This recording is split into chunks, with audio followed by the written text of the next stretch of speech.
Hello friends, this topic is taken from economy.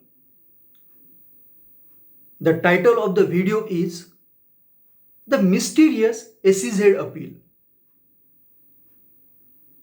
The Special Economic Zone policy was announced by government in 2005. So, now it takes around 15 years to complete the announcement of policy. SEZ accounts for just about a third of India's mercantile export. Roughly the same proportion of service export.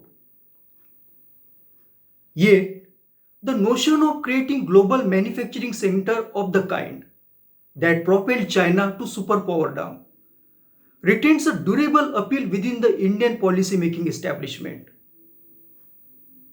A good part of the SEZ appeal lies in the promise of insulating manufacturer and service provider from the chaotic realities of doing business in India. China had modeled its SEZ on the Shannon Free Trade Zone in Ireland. It offers global manufacturers the advantage of giant integrated efficiencies and economies of scale.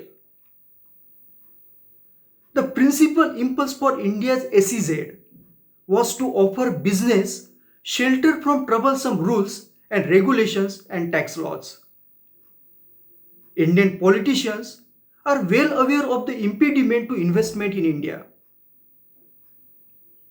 The absence of viable social safety net makes it politically difficult to formally campaign for easier hire and fire laws or lower compensation for land losers.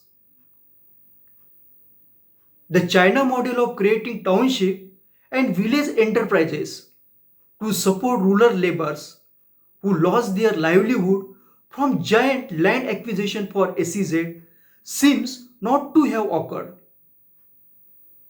There is no possibility of mobilizing the vast land banks available to the government via port trust and public sector units. To conclude, to replicate the success of China's SEZ model, a conscious effort is needed at political, economic, and at a social level. Thank you for watching my video.